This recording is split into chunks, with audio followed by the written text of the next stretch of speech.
Hello student, welcome to Bondhu study class official ইউটিউবে তোমাদের সবাইকে শুভেচ্ছা জানাই। তোমরা যারা ক্যালকাটা ইউনিভার্সিটি আন্ডার পড়ছো বিএস 6 সেমিস্টার, তোমাদের যাদের হিস্ট্রি ডিএসসি B2 আছে, মানে some aspect of society and economics of modern European 1500 থেকে 1800 সেঞ্চুরি, এই সাবজেক্টে আজ আমি পুরো লাস্ট মিনিট কোশ্চেনগুলি নিয়ে আলোচনা করবো, যেগুলো ভিভিআই অত্যন্ত গুরুত্বপূর্ণ। এই প্রশ্নগুলি একটু জাস্ট দেখে যাও।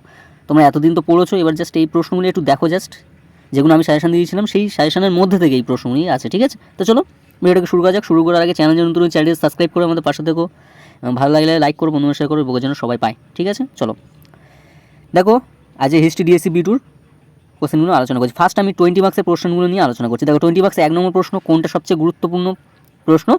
দেখো 1 নম্বর প্রশ্ন, পশ্চিম ইউরোপের সামন্ততন্ত্র পতনের জন্য অভ্যন্তরীণ স্ববিরোধ কতটা দায়ী ছিল? এই প্রশ্নটা ভালো করে তোমরা করো, ভালো করে।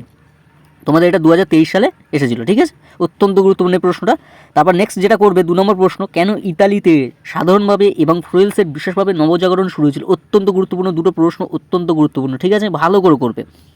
নেক্সট যে প্রশ্নটা বলছি, যে নেক্সট যে প্রশ্নটা আছে, যে ষষ্ঠ শতকে বাজারমুখী উৎপাদন কীভাবে ইউরোপের কৃষি ব্যবস্থা রূপান্তরিত ঘটিয়েছিল? অত্যন্ত গুরুত্বপূর্ণ। নেক্সট প্রশ্ন, ষোড়শ শতকীয় ইউরোপের অর্থনীতির ওপর মূল্য বিপ্লবের প্রভাব কী ছিল? অত্যন্ত গুরুত্বপূর্ণ। নেক্সট প্রশ্ন, বিজ্ঞান বিপ্লব বলতে কী বোঝো? ইউরোপের ওপর এর প্রভাব লেখো।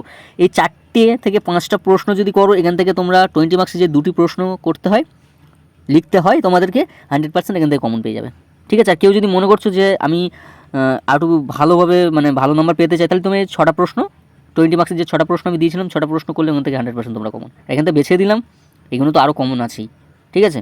তোমাদের এই মাত্র তোমাদের এই 5টা প্রশ্ন আমি তোমাদেরকে দিলাম।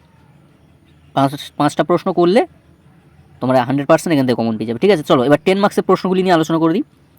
দেখো 10 মার্ক্সের প্রশ্ন, 1 নম্বর প্রশ্ন যেটা পড়বে, নতুন বিশ্ব স্পেনীয় সাম্রাজ্য কীভাবে একটি বিশাল ও স্থায়ী খনি আঞ্চলিক ভিত্তিক জনসমাজে পরিণত হয়েছিল? অত্যন্ত গুরুত্বপূর্ণ, এই প্রশ্নটা তোমরা ভালো করে করবে। নেক্সট যেটা করবে 2 নম্বর, ধ্রুপদী সাহিত্যের পুনরাবিষ্কার কীভাবে ইউরোপীয় রেনেসাঁসকে প্রভাবিত করেছিল? অত্যন্ত গুরুত্বপূর্ণ। এই দুটো প্রশ্ন যদি ভালো করে করো, এখান থেকে 100% একটি কমন পাবে, ওকে? আর নেক্সট যেটা করবে, ষোড়শ শতকে ইউরোপের বাণিজ্য কার্যকলাপ ভূমধ্য সাগর থেকে আটলান্টিক সাগরে যাওয়ার কারণটা কী ছিল? এই প্রশ্নটা তোমাদেরকে আমি দিলাম, ঠিক আছে? এই প্রশ্নটাও একটু ভিভিআই আছে। এই 3টে প্রশ্ন ভালো করে করো। আর এক্সট্রা যে প্রশ্নটা আমি দিচ্ছি, ইউরোপের ধর্ম সংস্কার আন্দোলনে মার্টিন লুথারের ভূমিকা, এটা এক্সট্রা প্রশ্ন, পারলে করো, না পারলে করতে হবে না। 3টে প্রশ্ন করলে এখান থেকে 10 মার্ক্সের একটি কমন পেয়ে যাবে, ঠিক আছে? বা 20 মার্ক্সের থেকেও একটি কমন পেয়ে যেতে পারো 10 মার্ক্সের, ওকে? ভালো করে প্র্যাকটিস করো। নেক্সট 5 মার্ক্সের প্রশ্ন কী কী আছে দেখো। 5 মার্ক্সের প্রশ্ন, 1 নম্বর প্রশ্ন দেখো, ফিপ বলতে কী বোঝো? অত্যন্ত গুরুত্বপূর্ণ, তোমরা ভালো করে একদম করো। নেক্সট 2 নম্বর প্রশ্ন, মানবতাবাদী শিক্ষার প্রধান বৈশিষ্ট্যগুলি অত্যন্ত গুরুত্বপূর্ণ, দুটো প্রশ্ন অত্যন্ত গুরুত্বপূর্ণ, ঠিক আছে?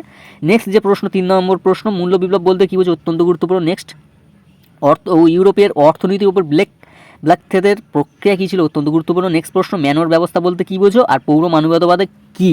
অত্যন্ত গুরুত্বপূর্ণ। আর ধর্ম সংস্কার আন্দোলনে কেন প্রথম জার্মানিতে হয়েছিল? এই প্রশ্ন কটা করলে, মাত্র 5টা প্রশ্ন করলে এখান থেকে 3 নম্বরের 5টা তোমাদের করতে হয়, মানে 5 নম্বরে 3টে করতে হয়, তোমরা 100% এখান থেকে কমন পেয়ে যাবে। আর এক্সট্রা যেটা আছে, নিকোলো ম্যাকিয়াভেলি সম্পর্কে টিকা, এটা একটু জাস্ট দেখে যাবে। আর কিচ্ছু করার দরকার নেই। 5 মার্ক্স, 10 মার্ক্স অ্যান্ড 20 মার্ক্সের যে কটা প্রশ্ন বলেছি, এর মধ্যে থেকে তোমাদের কমন থাকবে। আমার পিডিএফটা যদি নিতে চাও, ভিডিও ডেসক্রিপশন বক্সে আমি নাম্বার দিয়ে দেবো, পারলে তোমরা কন্ট্যাক্ট করো এবং পিডিএফটি নিয়ে নিতে পারো, ঠিক আছে? এবং ভালো করে এই প্রশ্নগুলি কালকে পরীক্ষার জন্য একটু দেখে যাও, ঠিক আছে? তাই আজ এখানে শেষ করলাম। তো সব ভালো থেকে সুস্থ থেকো, বন্ধু স্টাডি ক্লাসের সঙ্গে যুক্ত থেকো, চ্যানেলটি সাবস্ক্রাইব করে আমাদের পাশে দেখো, ভালো এবং বন্ধুদের মধ্যে প্রচুর হারে শেয়ার করো, ঠিক আছে? চলো সবাই ভালো থেকো, সুস্থ থেকো।